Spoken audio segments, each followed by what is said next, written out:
Going live. There we go. Hey, everybody. Look at all these people. Hello there, Jerome and Darren and Eric and Wabbit and Stadia Arcadia and Deathwish and Owen and Elsa, Trev, that Rezzed guy who bugs me, Liam, Progress. Hey, everybody. And thank you to Robbie for becoming a supporter. He is a jerk. Is your mic working or something? You got real quiet. I was drinking coffee. Oh, okay. I wasn't looking. You're always. I didn't want you to hear. Oh God. So I muted my mic so you didn't hear that. That was awful. I won't do that to you. Ben got a code this week for having YouTube Premium. I'm guessing a lot of people are going to get codes this week for having YouTube Premium. I kind of want to sign up for YouTube Premium, but it doesn't look like people in Canada are getting codes. Well, and it only works. It doesn't extend your membership at all. Oh, never mind then. Yeah, we'll talk about it, definitely. That's part of the show today. I thought it did. No, it does not. I'm glad I wasn't quick with the let's sub button. I will say this. I really like YouTube Premium. No ads. And I know you can get no ads through like ad blockers and stuff, but I always feel like I'm not supporting. I watch a lot of YouTube and I feel like I'm not supporting the creators that I like to watch if I don't have YouTube Premium and if I'm just blocking. So that's one of the reasons. And then my family and I have Google Homes throughout the house, so we use a lot of YouTube Music. Mm-hmm. Yeah, we buy all of our tracks. Like, we don't stream. My wife hates streaming for some reason, so when she finds music that she likes, she just goes and buys the MP3s, and then we have it on our iTunes library. And I think that's incredibly weird, but that's why. I love streaming. Thank you to Dwemer for becoming a member. I appreciate that. You're awesome. Yeah, that is kind of weird. Let me turn off subscribers. There we go. Did you hear that? I did hear that. It was a bading. I can't remember what I'm sending through chat mic, if I'm sending that to you or not. Yeah, am I sending you the music? No. Oh, okay. Well, actually, what I might be doing is I might be sending my broadcast stream through Discord. Let me double check that. Voice and audio. No, just chat mic. Okay. So I must have set it to go on the chat mic. Yeah, samples is on the chat mic. Gotcha. Vaxxer's complaining that it was too loud. Vaxxer always complains about stuff, though. Oh, well. Sorry, Vaxxer. Here, turn it down. Is that better? That is actually better. He wasn't wrong. It was kind of loud, but I wasn't going to complain. It was a cool sound. I can only control what I can control. That's and I guess right. I can control that. And then I guess I can control that after all.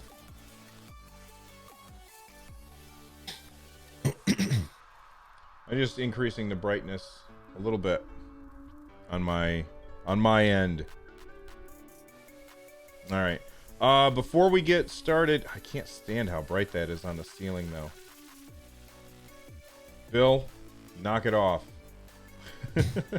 I'm an incessant fiddler. I have to mess with stuff all the time. All right, are you ready to start the show? I am. All right. We weren't waiting on you anyway. We were waiting on me. It was all my fault. It was all my fault. Someone needs sunglasses? I have sunglasses. I don't know where they are, though. All right. Hit record. Okay. We are recording. And here we go.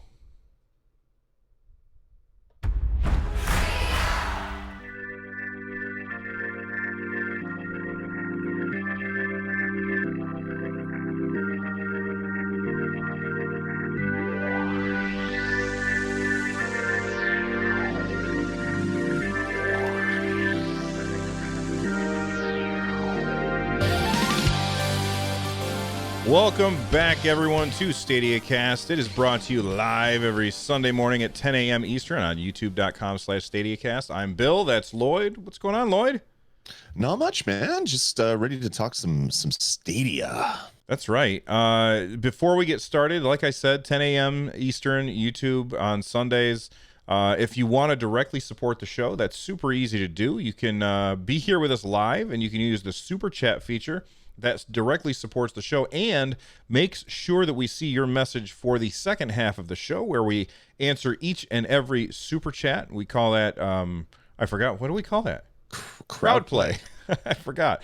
You can also become a member of our channel, and that's another really great way to support the show. If you want to know more about that, click the join button down below. And actually, before we get started, I want to take a second and thank a bunch of people who became members this week. We had, let's see, where is it? Tom O'Fallon, Ruben, I'm not going to try and pronounce the last names, actually.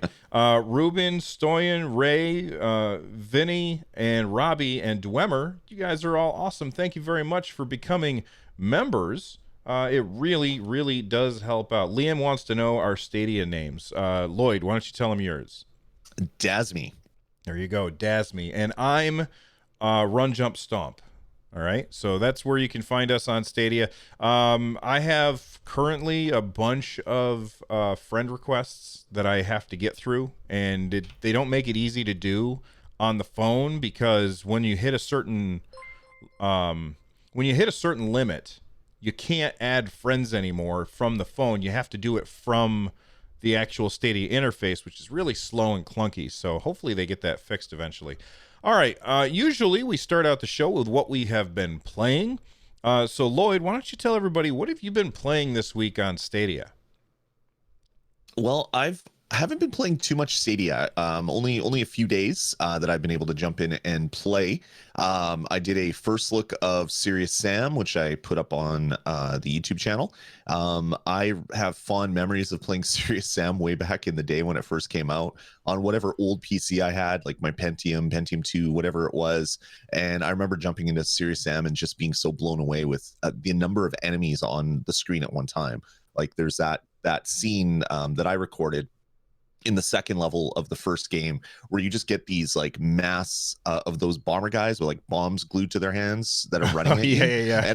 And I remember back in the day, I'm like, oh my God, there's so many characters on the screen. This is amazing.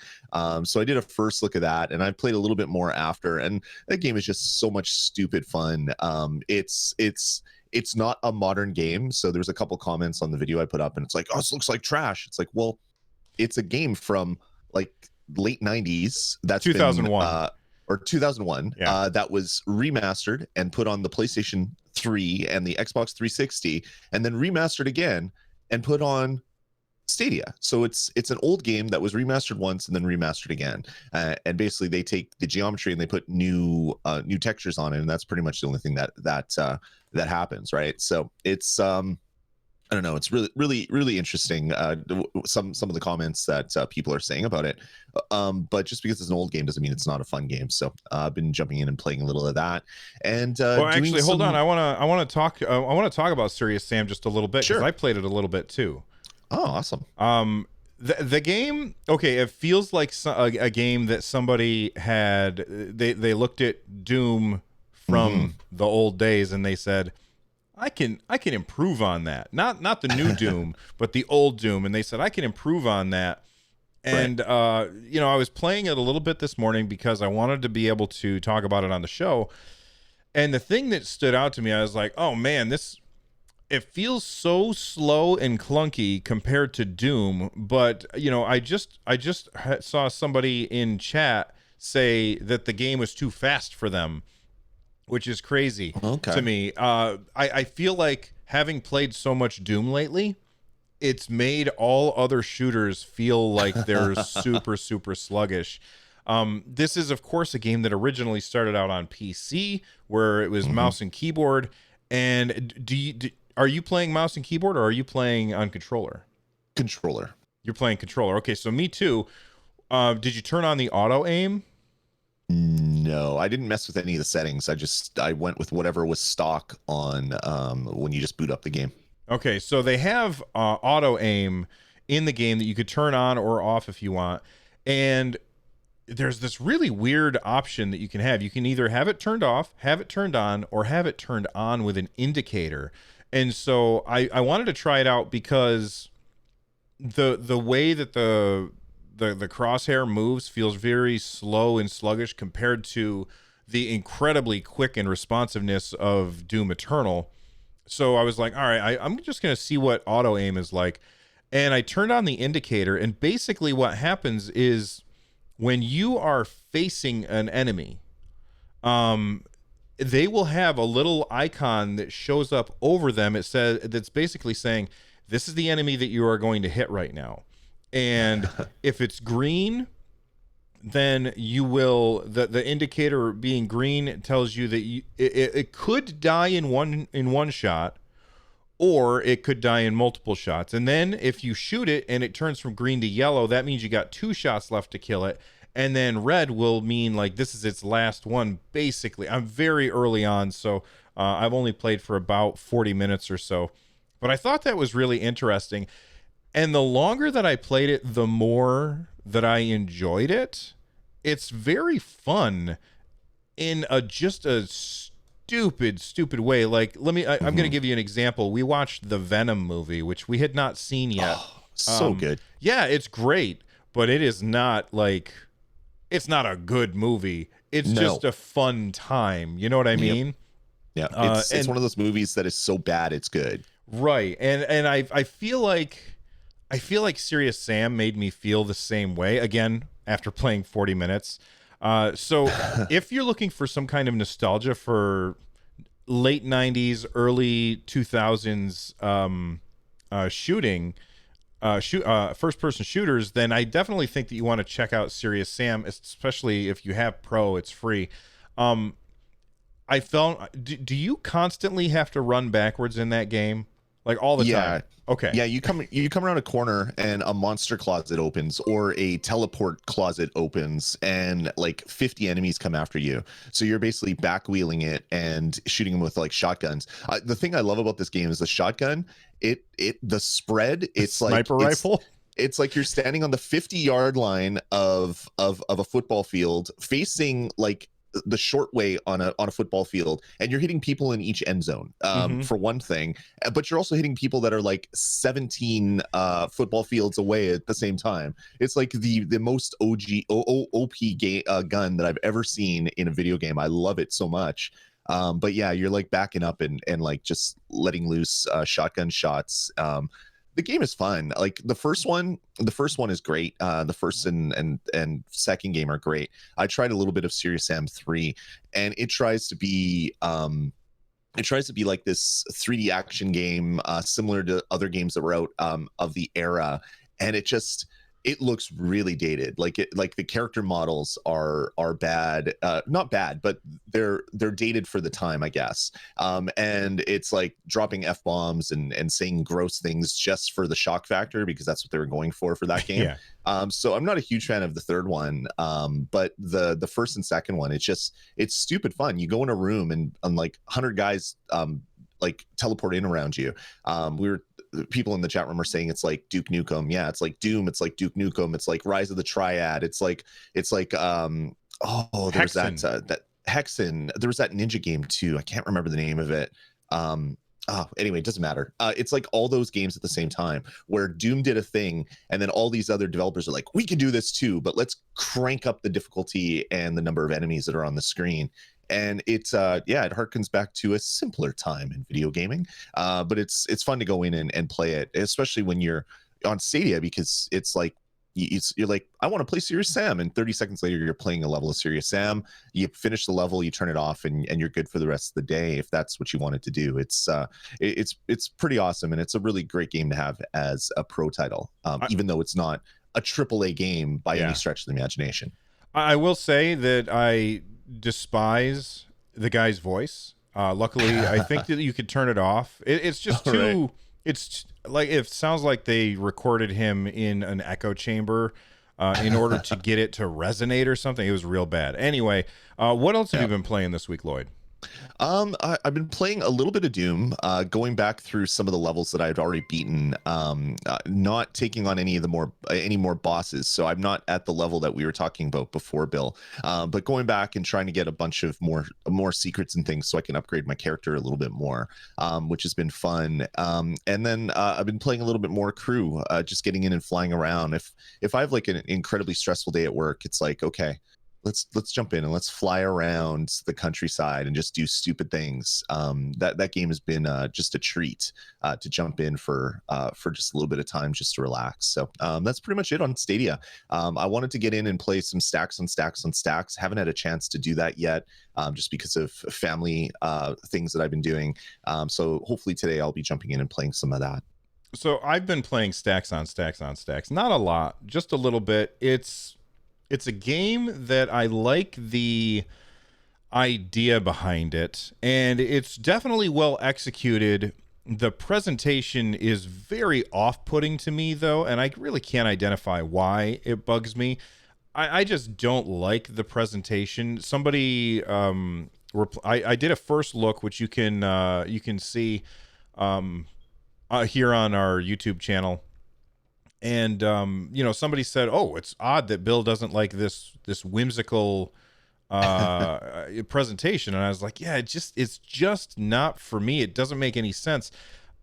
Is really hard. I've been having a hard time progressing through the game.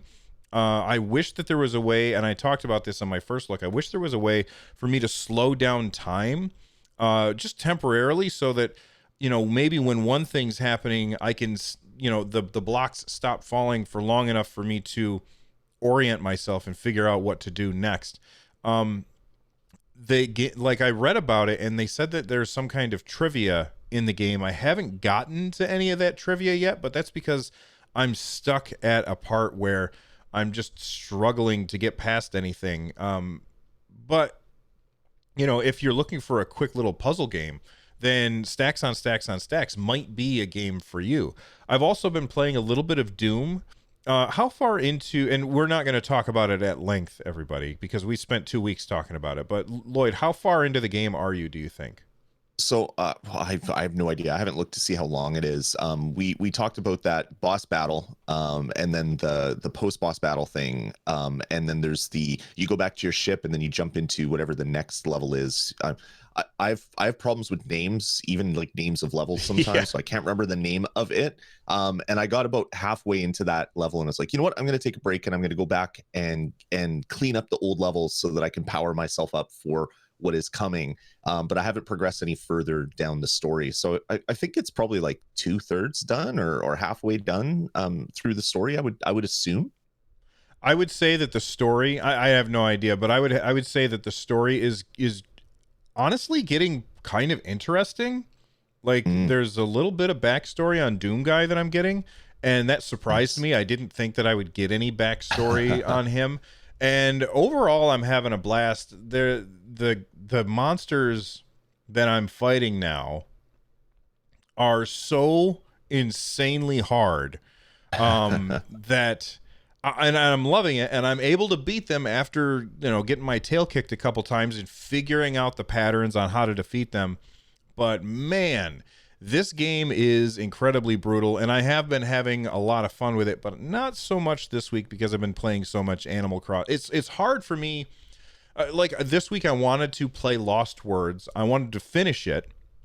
I'm going to say about halfway through, but I did not finish the game this week because every time I sit down to play a game, I can hear my family downstairs, everybody playing Animal Crossing together on their Switches, and so I shut off whatever I'm playing. I grab my Nintendo Switch and I go downstairs and play that with them.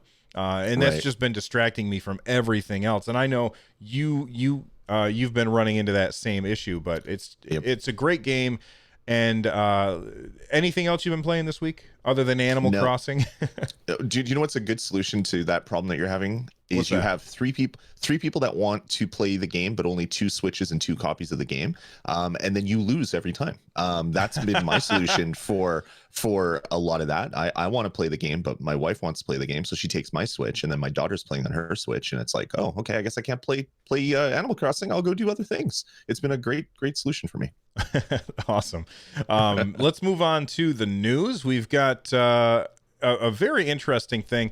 I tweeted this out, and the content of my tweet is not important here. The thing that's important is the picture that I included in the tweet. If I can get that to open up, there we go. And YouTube Premium is partnering with Stadia. What a shock there.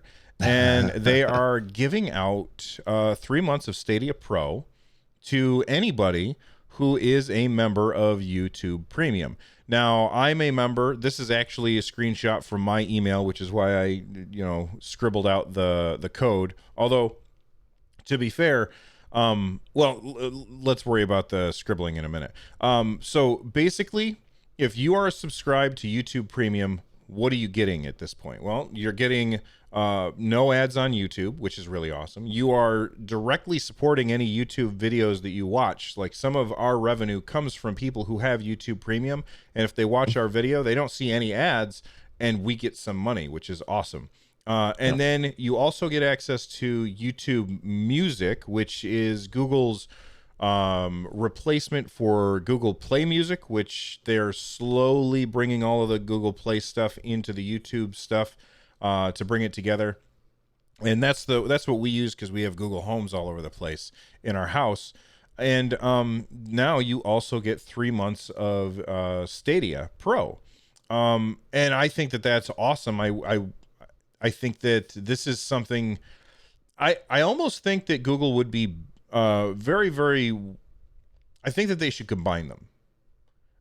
They should just include Stadia with YouTube Premium automatically. Yes, they would lose money. Without a doubt, they would lose money by doing that, but they can afford it. There's the synergy, or whatever you want to call it, of combining a bunch of disparate products that you offer, which you get users interested in one thing. It's like, hey, do you want to get free music streaming? Here you go. Well, not free, it's paid music streaming, but then it's like, here's all these other benefits. You get this Google Drive storage, and you get this and you get that, and now you get Stadia. And the next thing you know, you have some of these people, a small percentage, are like, oh, I want to play these games. Oh, I don't like mouse and keyboard. I'm gonna go order a controller, or I'm gonna order a Chromecast Ultra and controller bundle, and then I'm gonna play this on my TV. I think they would get enough people that would twist over to buying that hardware instead of just collecting their codes and playing the games on mouse and keyboard. Because I would assume that the bulk of people that are YouTube Premium subscribers are probably not. The vast majority are probably not PC gamers that use mouse and keyboard. So there's a good chunk of those people that would say, hey, I love video games, but I hate mouse and keyboard, so let's switch over and get this other hardware. So doing something like that would drive hardware sales, and then it would drive, hopefully, future game purchases, because they're just giving it to people that are already YouTube Premium subscribers. Right. People in chat are saying there's also YouTube Premium shows, but they aren't great. You are absolutely right. Most of those shows are utter trash. The first season of Cobra Kai was awesome. The second season felt like I was watching a show made for teenagers, and I don't know if there's a third season or not yet, but that first season of Cobra Kai was awesome, because it kind of followed the characters from the original movie, and you were like, where are they now? And they took it in different directions that I didn't expect. But man, that second season is garbage. And everything else that I've seen, I haven't watched any of them. But every preview that I've seen for YouTube Premium TV shows, those shows look like garbage to me. They just look like garbage. I don't know. I haven't watched them. But anyway, if you get this email, don't get excited if you already have Stadia, if you're already a subscriber to Stadia, because you cannot use this to extend the life of your subscription, and you cannot share the code with a friend. And I think that's a big mistake on the part of YouTube, because in the email it says specifically the code will only work with the email address that it was sent to. So you can't even share the code. I think that was a big mistake. What do you think about that choice that they made, Lloyd? Yeah, that's really weird. And I mean, we've had buddy codes, so we've been able to give 3 months of Stadia Pro to our friends twice already. Having this is just another benefit to give away if you're already a Stadia subscriber. That seems really odd to me. I don't know why they would do that. Yeah, I'm not understanding it either. All right, let's move on. There's a couple of games that were announced as coming to Stadia this week, and I need to open that up in a different window. There we go. The first one is called Gunsport, which actually looks kind of interesting, and I hit the wrong button because that's what I do.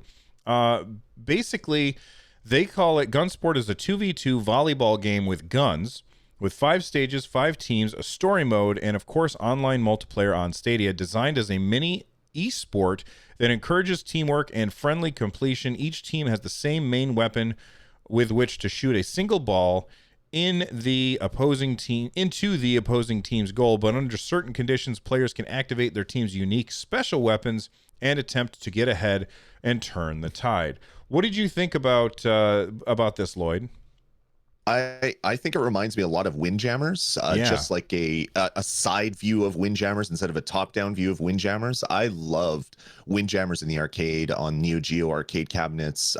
When I found when I found a machine that had a copy of this game running on it, I would play with my buddies all the time. Love Windjammers. This one looks very similar, and I think it's going to be just as addictive when it comes out to the people that really enjoyed Windjammers. Yes, as soon as I saw it, I thought, "Oh man, Lloyd's gonna love this because he's such a Windjammers fan. Like he likes Windjammers a lot." I think it looks fantastic and very, very like my concern with both this and Windjammers, which Windjammers is coming to Stadia someday. Mhm.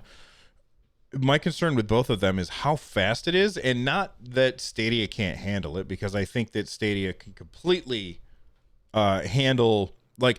I've been playing Doom. Doom plays like a dream on Stadia. I'm not worried at all about fast-paced games not working well on Stadia. Those two games look super fun, Windjammers and Gunsport. I don't think I'm going to be very good at either of them because I'm Right. just not. I'm old and I'm not fast, and I just don't think I'm going to be good at it. But I think that they look really cool. Yeah. So there's that. Yeah, it's go ahead. one of those it's one of those games like Windjammers was so magical because you're playing in an arcade, you have a joystick and 4 buttons, and that's it. And you're like shoulder to shoulder with your buddy. You're smacking the buttons as hard as possible. You're shoulder checking him if he gets too good at a play. And there was just something awesome about playing it that way. When it came to other systems, it wasn't as magical, and I worry about games like this not benefiting from the fact that they're in an arcade. So a lot of games were better because of the location that you were in. So it'll be interesting to see how this game plays out for sure. All right. The other game that was announced this week was Just Shapes and Beats, which I've not played this before. It's out on other platforms. But Just Shapes and Beats is, I think it's a side-scrolling or top-down, depending on how you look at it, shooter where it feels like you're also playing to the beat of the music. Have you played this game before? No, I was checking this out on the Nintendo Switch, and because it's so focused on co-op and no one in my house would really enjoy a game like this, I never ended up picking it up. But I watched a couple streams of it and watched some videos. It really is a rhythm action shmup essentially. So you're shooting, you're dodging, you're getting out of the way of all the animations that are happening to the sound of the music. It really is an awesome looking game, and I just wish I would have had some local people to play it with, because I would have loved this game. It reminds me a lot of Sound Shapes and other games that I've played, just from like the aesthetics. I love kind of that super simplistic art style that you have on games like this. And it's a great game to come to Stadia. I mean, it's on pretty much everything right now. So it's good that it's on Stadia now as well, or will be on Stadia as well. Yeah, here's what they have to say about it. They say just shapes and beats. The game is about shapes and beats. It's a new spin on the shoot 'em up genre, adding a layer of cooperation at its core because everything is better with friends. Play alone or with up to 4 players, local or online, through the game's story mode or challenge runs. And that comes from the official post from Google Stadia. I think that the game looks really cool. I know that there was discussion happening in our community Discord, which you can join over at runjumpstomp.com/Discord, that people were concerned about how rhythm games would work on Stadia. And while I understand that, I feel like rhythm games actually have less of a problem than others, which is kind of counterintuitive to the way that you would think about a rhythm game. You would think that latency would really, really mess it up. But the thing about rhythm games is they have the ability to very easily correct or tune for the latency. So the example that I like to give is Cadence of Hyrule. And that's a game on the Nintendo Switch. And when you first start that game up, it says it has like music playing, and it's like push the button to the beat of the music, and then now push the button to the flash on the screen. And so basically when it does that, it's like saying, all right, we know what the latency of your TV is now, so we can adjust for that particular latency. And I'm sure that a game like Shapes and Beats has the ability to do that as well in order to adjust for any latency. Although I have to say the latency issues with games on Stadia is wildly overblown. There's a lot of people out there who are saying that games are unplayable on Stadia because of the latency. I have not run into that issue at all. No, it's kind of funny when people complain about latency. Like there was the whole Digital Foundry video about Doom, and it's like, oh my God, they're saying that Stadia is terrible, and it's like, well, no, they're saying Stadia has latency, which it does. Takes time, but also if you're playing a console on a TV, not in game mode with post-processing on, you probably have more latency than you do on Stadia because of the way that it takes time to do all those processing things. So it's kind of funny that there's even an argument on that, but whatever, that it is what it is. But things like Thumper play amazingly well on Stadia. Things like Samurai Showdown, you can basically think of fighters as just a rhythm action game. You're waiting for an action. You're hitting the buttons in a certain rhythm to have a battle. Samurai Showdown plays absolutely fantastic on Stadia. So if any of those games would have, if Stadia games would have issues with rhythm and action, or rhythm action, you would have seen it with a Thumper or Samurai Showdown, or any of the other games that need like the really tight controls, and we just don't have that. So I'm sure Shapes and Beats is going to be fine on Stadia. I don't have any worries about that game performing poorly.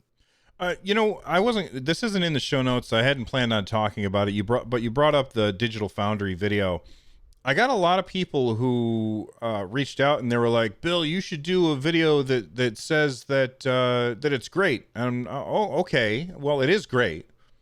And there are a lot of people that were mad at Digital Foundry for saying what they were saying, and I didn't understand that because Digital Foundry they did a test, which is more than I did. I haven't done a test where I point a high-speed camera at my screen and hit a button and see, like, count the number of frames before it responds.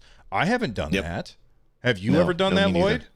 No, the only, like, I was brought into one of these conversations, and there was a guy that was like really angry and calling us sellouts and that we're Google plants, and I'm just like, what the hell? Did you watch my video? Like, you can't fake the fact that I'm not dying while playing Doom Eternal. Like, it's still a fun game, and whether the latency is 40 milliseconds or 100 milliseconds, that doesn't change the way that I'm playing this game. And if you are maybe in cooperative, if you're a pro gamer like Ninja and you want the lowest latency and the lowest frame rate and the lowest ping because you're making money playing Fortnite, sure, that's a thing. Play on PC. But if you're just the normal everyday gamer, 40 milliseconds to 100 milliseconds isn't going to make a big difference. Like, you're not going to die because of that small delay. As I said earlier, if you're playing on a TV and you're playing on normal, like, cinema mode with the motion smoothing turned on, because when you buy a new TV, all that junk is turned on by default, you have more latency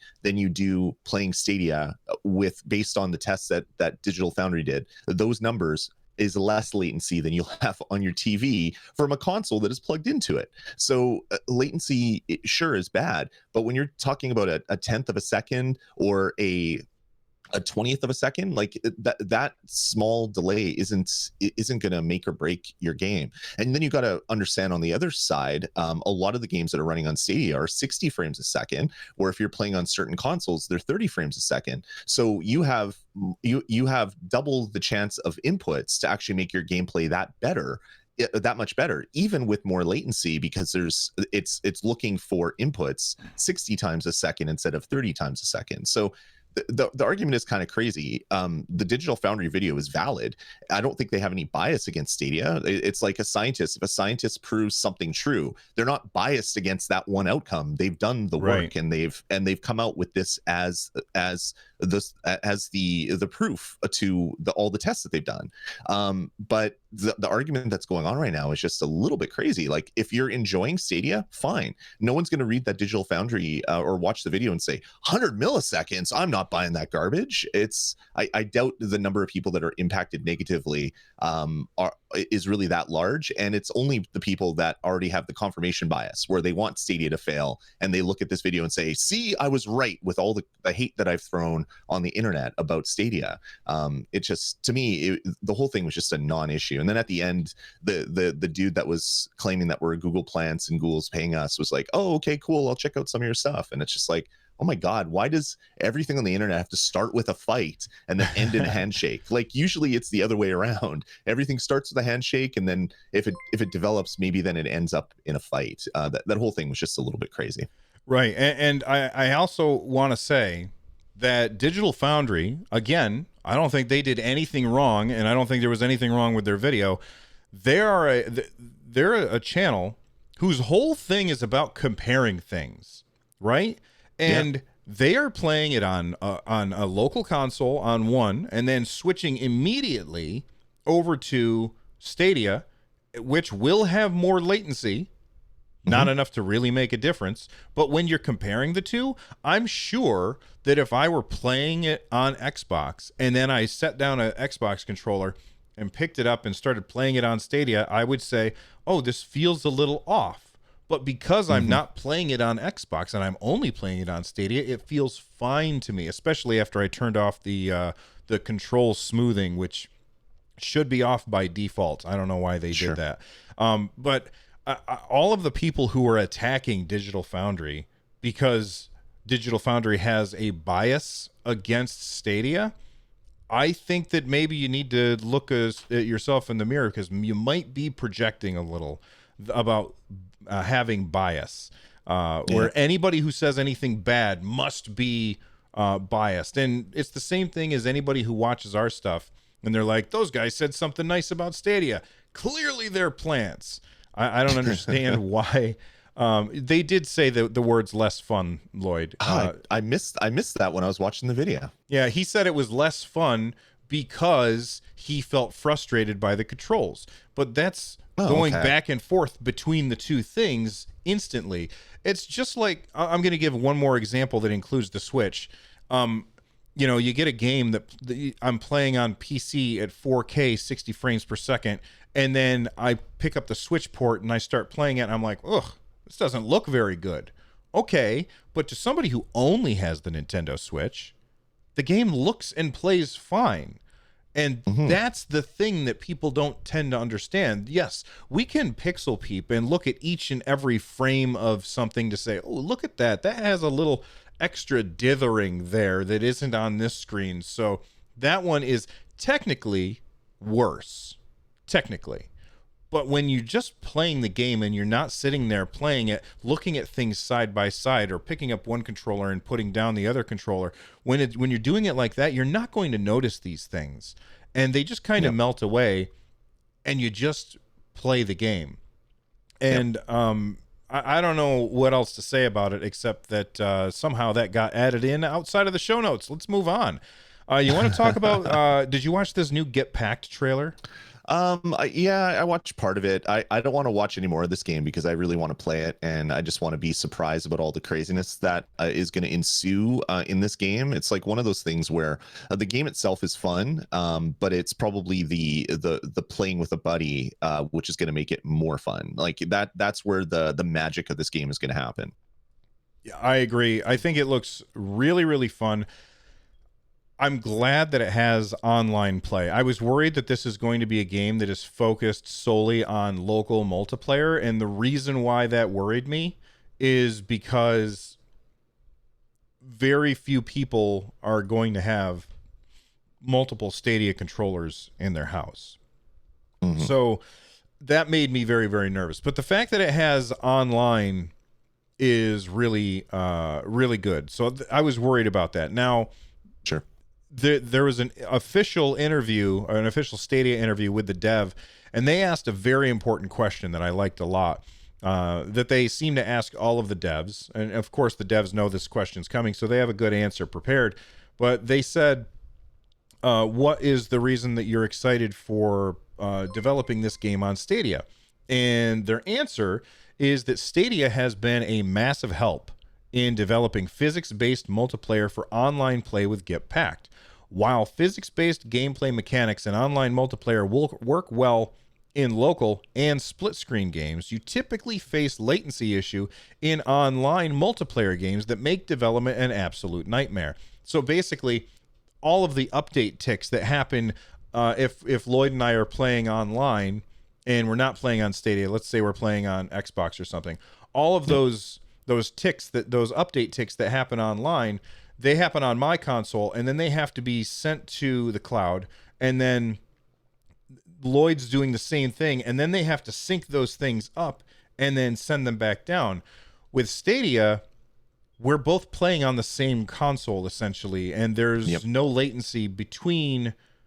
Yes, there is latency from what happens in the game and what I see on the screen, but there's less of a problem for the developer in getting our two consoles to talk to each other and understand what's happening in the game at the same time. I don't know if I'm explaining this right. Can you do a better job? Yeah, like I remember playing back in the day on like the Xbox 360, where you'd be playing Gears of War and you'd be playing against someone who has 50 kills and everybody else has 3 kills. And that's because they had a router that had a kill switch on it, and they would start the match, they would hit the kill switch, it would desync everybody else, they would run around, kill everybody, they would let go of the kill switch, everything would sync back up, people would respawn, he'd do it again, or they would do it again.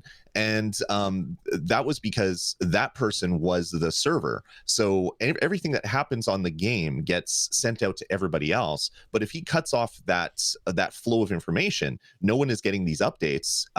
The guy has the last known position of all the other players. And as long as that isn't being updated, he can run over and kill him and then turn it off. So that happened a lot, and it was so super frustrating. But with Stadia, just like you said, Bill, it's one console. Everything is happening on the same network, and it's sending updates out.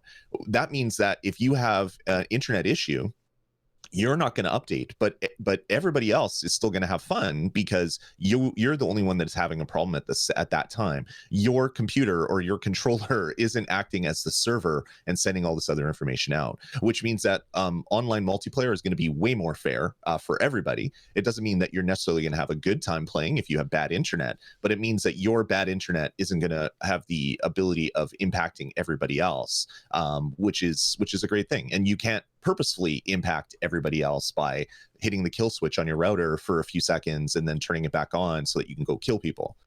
That's why multiplayer on Stadia is going to be so great. All right, let's take a quick break. We'll hear from a sponsor. When we come back, I have a complaint about Stadia achievements. Stick around, everybody. Buy a ColecoVision and a Coleco game cartridge by November 15th. We'll send you a free Cabbage Patch Kid by Christmas. All right, I have a complaint about Stadia achievements. Are you ready to hear my complaint, Lloyd? Sure. Okay.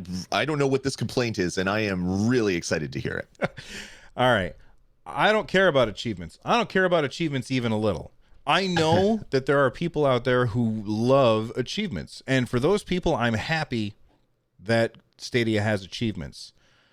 But every time that I do something in the game and I get that stupid little pop-up, which, by the way, I feel like is 30 frames per second or something, like the UI for Stadia is very, very sluggish and janky.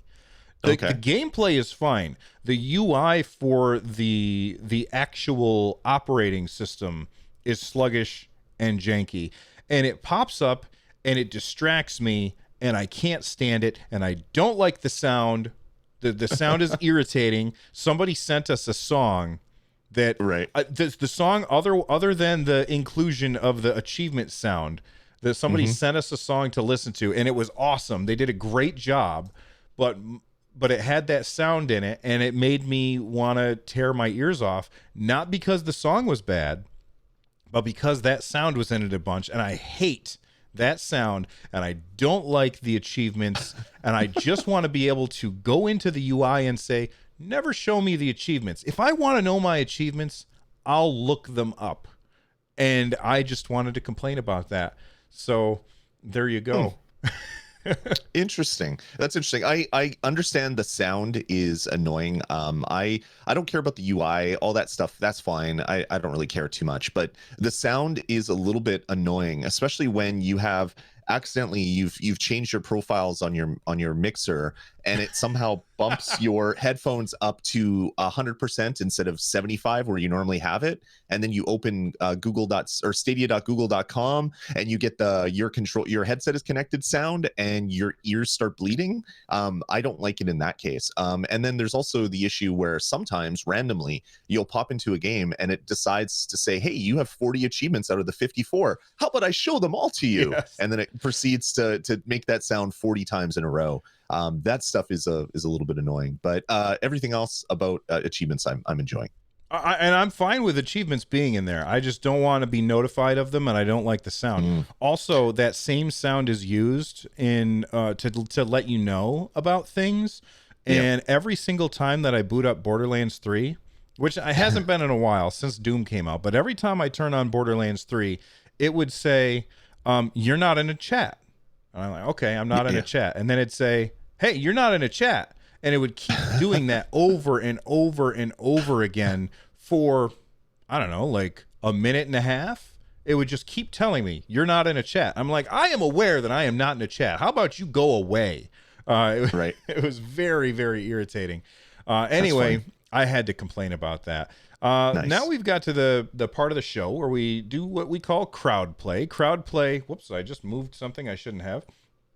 Crowd play is where people send in their super chats, or they tweet at us using the hashtag Stadiacast, and they give us topics to talk about. So first off, let's start with where was this?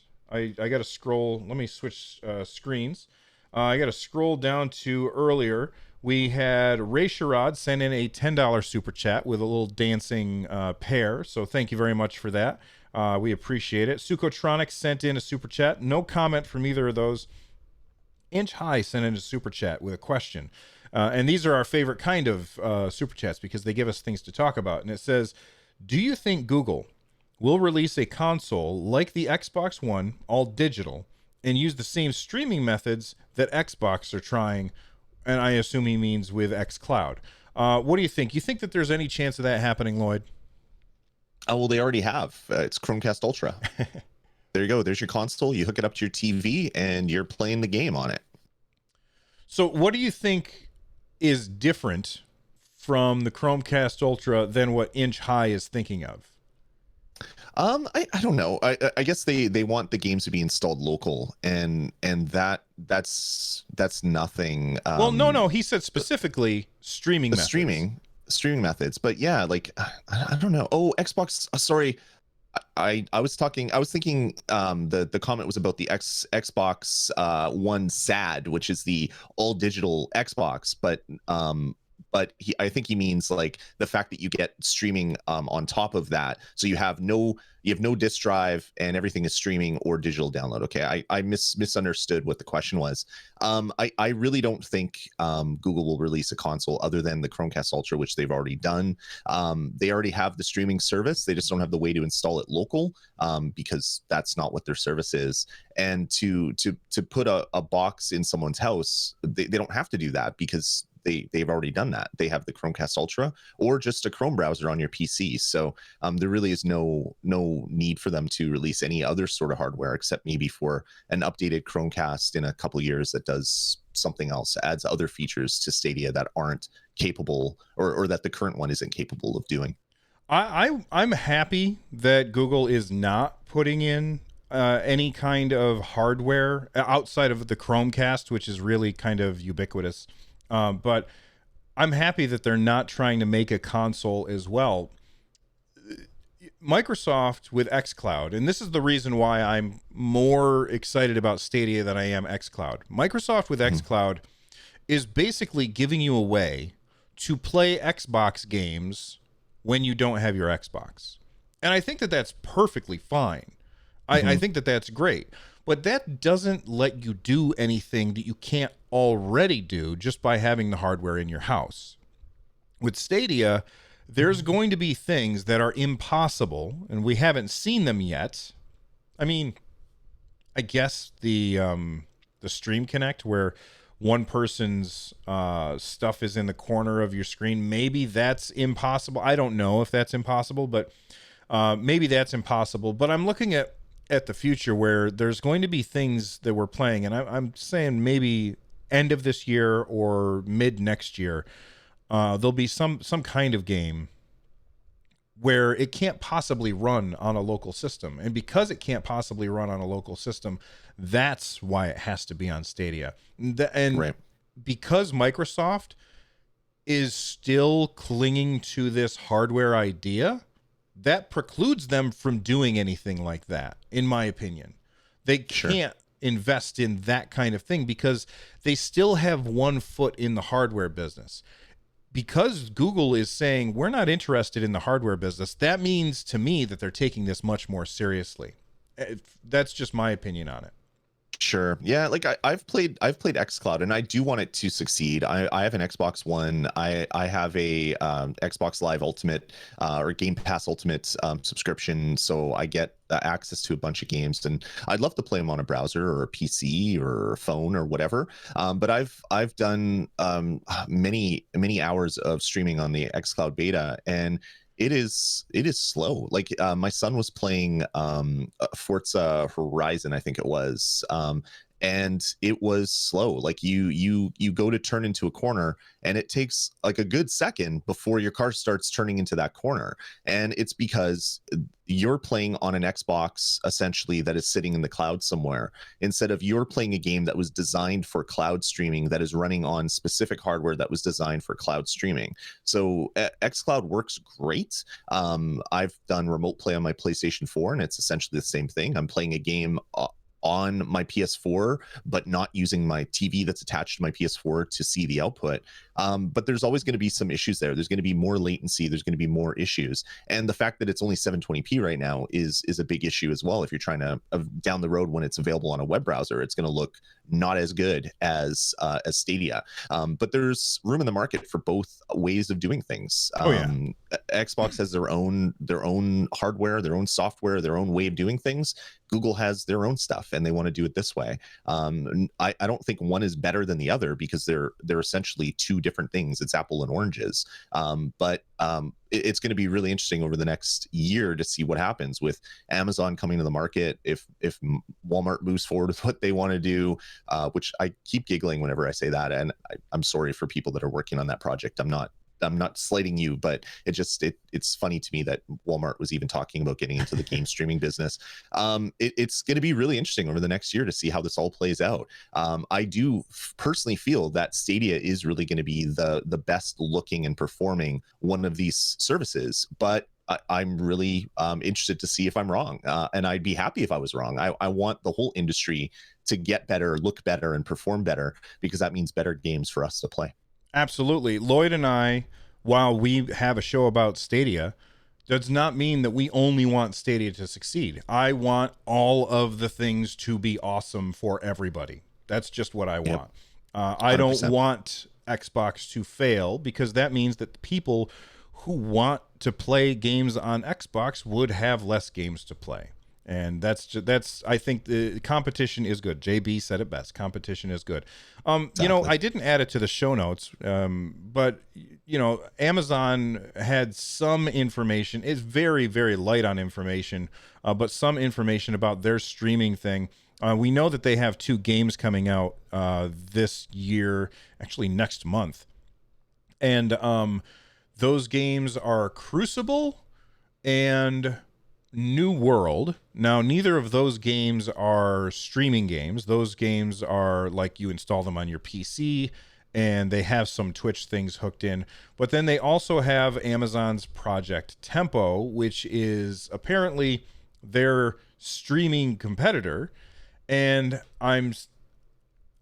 why is it not? I just answering people, you know, why we haven't talked about it. We didn't talk about it because there's really no information out there other than, hey, it's called Project Tempo and they're working on it. Unless you know anything else other than that, Lloyd. No, there was some more info that was released, but it wasn't here's the product, here's the service, this is what we're doing. It was just small little tidbits. That said, if Amazon wants some really pro podcasters to take a look at their product early, we'd be happy to jump in and take a look at your product and report on it. But yeah, I think it's still a ways out. Yeah, and just so everybody knows, we're going to cover all this stuff because I mean, we might not talk about it on this show as much, but we might post videos about us talking about other parts of the video game industry. Anyway, Dwemer sent in a super chat. Thank you very much for the support, Dwemer. They said, I loved Skyrim and prefer single-player games. How does Elder Scrolls Online compare to Skyrim, and could I enjoy it mostly playing solo? Planning on buying it on Stadia. Have you played Elder Scrolls Online very much, Lloyd? I've played maybe 6-7 hours, like not a lot. I got into it on the PlayStation, but it seemed like there was always this huge patches to download, and I needed the hard drive space for other games, so I unsubscribed from it. Okay. I played a bunch of it. It's a fantastic game, and I play mostly solo. It is really, I would have to say, as far as MMOs go, it is probably the most solo-friendly, massively multiplayer online role-playing game that I have ever played. That being said, there are going to be things that you have to do with other people, like dungeons. You won't like they have different kinds of dungeons. They have one kind of dungeon is called a delve, and that is a dungeon where you can go in, and Lloyd and I cannot be playing together, and we can both go into this same delve, and we will see each other. And like, I'll see him fighting dudes and he'll see me fighting dudes, but we're not in a group. Okay, that's a delve, and you can go through that on your own. And then they have dungeons, which if you go into a dungeon, then you need to have other people. You'll need somebody to be the tank. You will need somebody to be the healer, and you will need a couple of damage dealers. And that's where you do have to interact with other people. So can you play it mostly solo? Absolutely. But if you want to do any of the dungeons, you're going to need other people to play with. And while I understand that you really, really like single-player games and you want to play an Elder Scrolls-style game on Stadia, I'm here to tell you, Elder Scrolls Online is fantastic, but you're crazy if you don't think that Skyrim is going to come to Stadia at some point. There's no way they're not going. They've ported it to everything else. They ported it to Amazon Echo, for crying out loud. You can play Skyrim on anything. It's going to come to Stadia at some point. It is only a matter of time. Do you agree with that, Lloyd? Yeah, I think Skyrim will come eventually. It's gotta. To the whole MMO thing, I mostly played World of Warcraft as a single player game. I know it's not meant to be that way. It's meant to be to group up and take on harder enemies, but I mostly soloed when I played World of Warcraft, and I played a lot of World of Warcraft back in the day. Elder Scrolls, when I was playing, I only did single player stuff. I didn't do any of the dungeons where you have to group up at all. Again, I've only done 5-6 hours, whatever it was, when I played on PlayStation 4. But it definitely has a lot of single player possibility if you just want to jump in and do stuff. But it is set up like an MMO. It's like, go over here and collect 5 of these things, and like the typical MMO stuff that you have. It's not like an expansive single player campaign like Skyrim. If that's what you're looking for, you might want to wait. I'm going to disagree with you there. There is. Do you have to do fetch quests in Skyrim? I don't remember doing fetch quests in Skyrim. It's more you go to this thing, you're given some expose of a story, and then it's like, okay, go kill this enemy, or go do this, or go figure out why this person is poisoning people. Where my experience, at least with, I know you've had way more experience, but my experience with Elder Scrolls is like, hey, this is cool. There's some thing. This stuff is happening. Okay, go kill 10 of these things, or go collect some mud crab claws, or whatever it was. And it's very much, there is the story there, but it's held up with my Google thing is talking to me behind me. It's there's the stories there, but it's tied up with a lot of the kind of tropes of MMO stuff.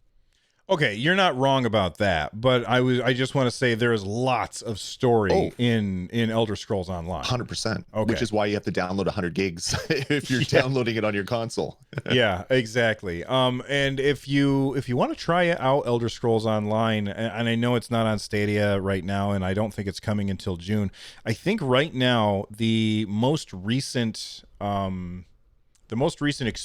which Elsewhere is the name of it, is, I think it's $8 on PC, so you can try it out if you want. It's a really, really good game, and I can't wait for it to come to Stadia, and I'm going to play a bunch of it on Stadia. All right, we had one more super chat. This one was sent in from Racer X. They sent in a $20 super chat. Thank you very much for supporting at that level. They said, great show. Here is an unclaimed buddy pass to share. So hopefully somebody grabbed that earlier. Thank you very much, Racer X, for sharing. Lloyd and I are all out of buddy passes. We've given out over 100 buddy passes over the last 52 episodes, but we're all out, and that's why the tweets of buddy passes stopped coming. If you want to share buddy passes, you can obviously do it the way Racer X did. That helps us out huge, but you can also join our Discord, and in the Discord, I believe you could type !buddy or !BP. I can't remember what I called it, and it's going to come up with a little link where you can drop a buddy pass in there, and then we can share them out with other people who may or may not want to be playing Stadia. All right, anything to wrap up before we get out of here, man? I don't think so. I think this was a good show. A lot of stuff to talk about. It's good to see just random game announcements on Stadia, instead of like this huge production to, like, we have a big announcement coming and then it's like, here's one game. It's just randomly through the week they're releasing info about games that are coming soon. That's the sign that this platform is starting to mature, which is a really good thing. Right. And you know what I want to talk about next week is the idea, and we've talked about it before, but I want to tackle just a little tiny bit next week, is this idea of games don't belong on Stadia that aren't AAA games. That drives me up the wall. So, but we don't have time to get into that today. Follow the show on Twitter at Stadiacast. You can follow me at Run Jump Stomp. You can follow Lloyd at Dasme. That's DASME. Be sure to use the hashtag Stadiacast so that we can find your tweets.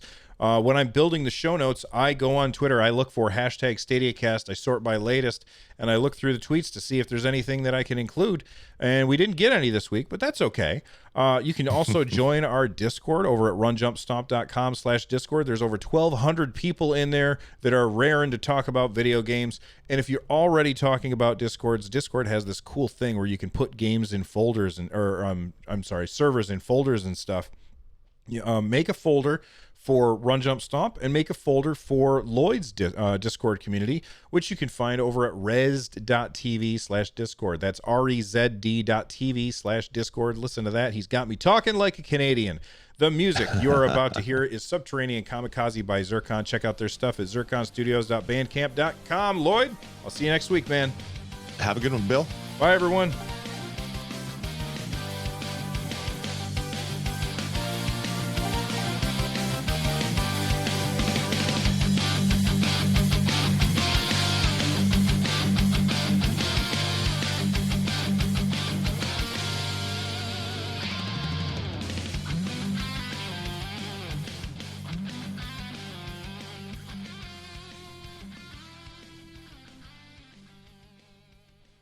All right, it's time for the post show. There we go. We finished. Post show. Thanks, Zen Alpha, for that. I'm gonna go watch the video again. I missed where he said that the game is less fun. I thought he said that I had less fun, and I was watching it with people interrupting me while I was watching through that video. So I'm gonna have to watch it again.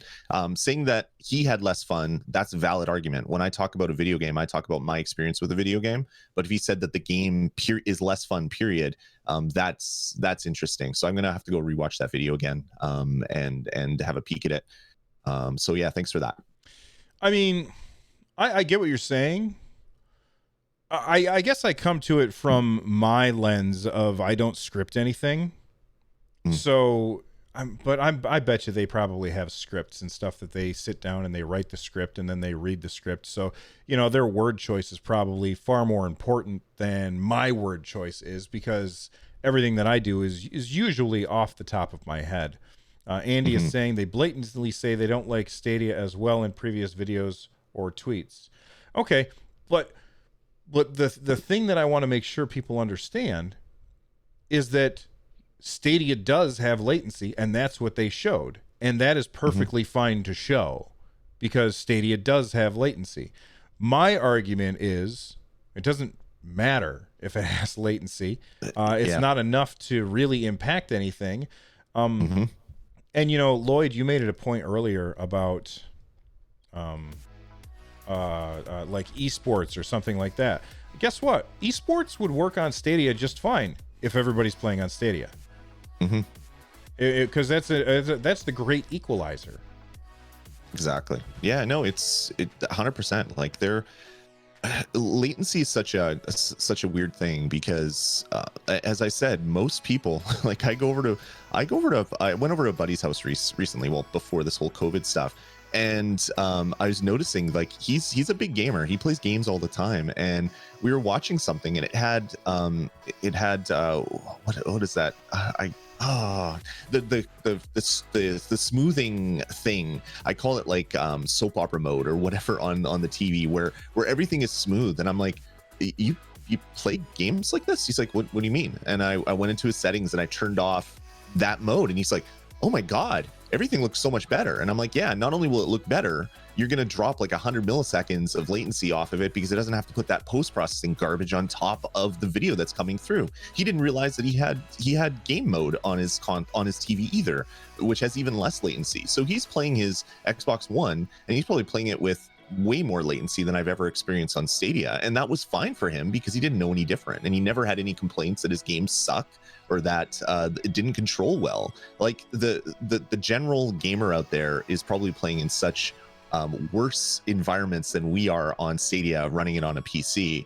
To me, it's laughable that this is such an argument going on, because it at the end of the day, it really doesn't matter.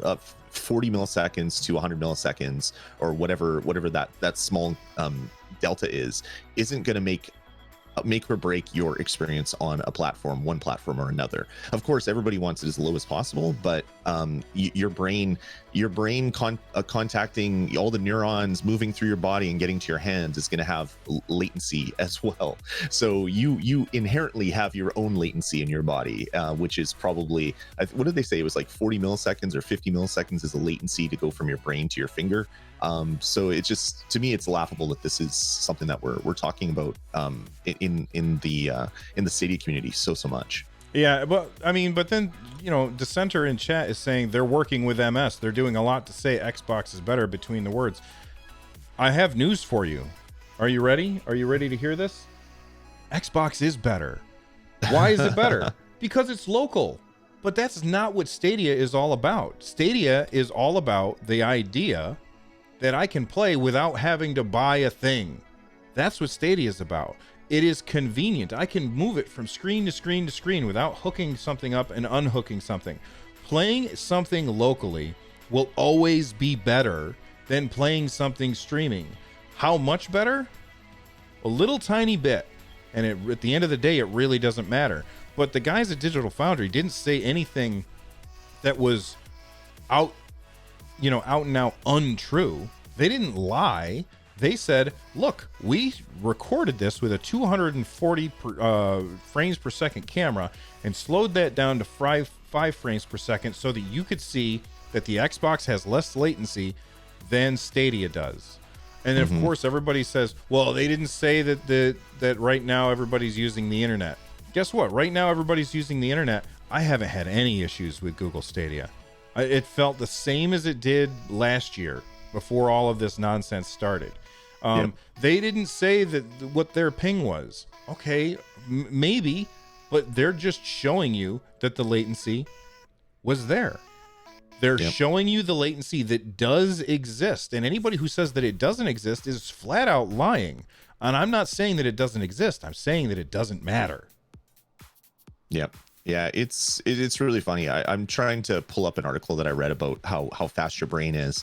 They say that your brain takes 17 milliseconds to see something and process it before you can identify what it is. Mine takes longer. yeah.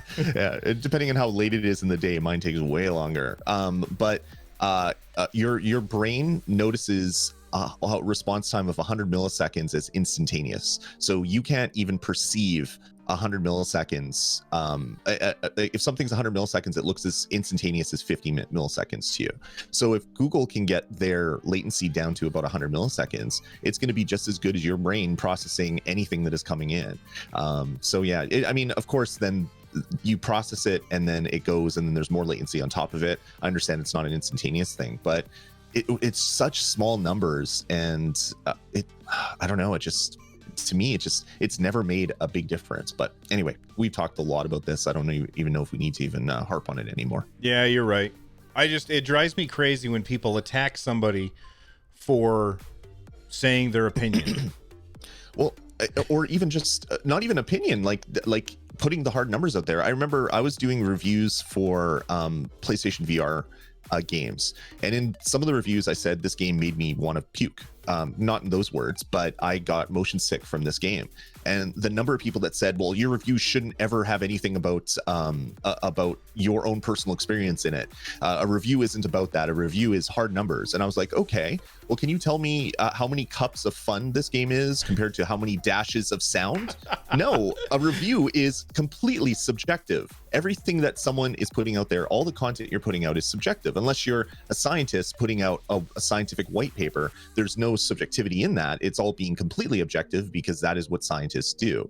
But when you are reading a review or watching a review, it's your own experiences are what comes across in your writing or your speech, because you're not telling how many cups of fun and how many pinches of latency are in this game. It's your experience. So from here on out, I have often said that I refuse to give numbered scores. But now I'm going to give numbered scores in cups of fun and what was the pinches of what? Pinches of latency or whatever, or pinches of sound. Pinches, yeah, cups of fun. This game is 20 cups of fun. There you go. There you go. It's awesome. But it drives me insane, some of the ideas that people have about what things should be, and it's just like, well, that's not what this medium is. Yeah. But again, it's me going off on a bit of a mini rant, so sorry about that. Well, but then people also, they get mad at me because I might say something about a game, and I'm like, okay, I don't have to be objective. I'm not a journalist. Yeah, exactly. I am not. Listen, if you're coming here for journalism, you are in the wrong place. I'm not a journalist. I am simply somebody who likes to talk about video games. That is the lens through which you should view this channel. Yeah, exactly. Who's saying the Goblin Lord X, the latency one person gets may not be the same latency someone else gets, even on the same bandwidth connection. I think that it's not mentioned enough in things like DF's review of Doom, and that's, yeah, like you're streaming over the internet, so your internet connection is different than my internet connection. Like I watch people that are streaming Fortnite, and their latency, their ping to the server is like 3 milliseconds. When I play Fortnite, my connection to the server is like 60 milliseconds because I'm not living right next to where the server farm is. Google Stadia is awesome in the way that they have the server farms all over the world. So your connection in Winnipeg is probably going to be pretty similar to your connection in, say, like, I don't know, the middle of the Rust Belt in the US, because there's probably a server farm that is close enough to be okay. But if you live in a city where there is a server farm, your latency is going to be way less than what mine is. Is it going to be a perceptible reduction in latency leading to better control? I don't really know. But yeah, you're streaming over the internet, so my house is different than my buddy's house, even if we have the same internet connection, just because he might have old cables that have like a short in them, which is causing issues, or they're on Wi-Fi and they have interference because someone's running the microwave upstairs. Like there's all sorts of issues that lead to your real world experience in using a service that is internet streaming. Right. And I think the main problem is that people are constantly trying to compare things. Mm-hmm. Just have fun with what you got and move on with your damn life. Yeah, exactly. All right. And with that, I think we're good, unless you have anything else that you wanted to chat about or rant about. We got very ranty there at the end. We got I feel like ranty. That's too bad that's not that didn't make it into the show. Yeah, I mean, I get where people are saying that they're complaining that Digital Foundry, which is a well-respected site out there that has done a lot of great videos and told a lot of great stories, is saying that they don't like Stadia. But that is their opinion. If they don't like Stadia, they don't have to like Stadia. They're not, they don't have to treat every platform the same. And it's like, I prefer hockey and you might prefer football. It doesn't mean that you're wrong or I'm right. It just means we have our own preferences. Do you know me at all, Lloyd?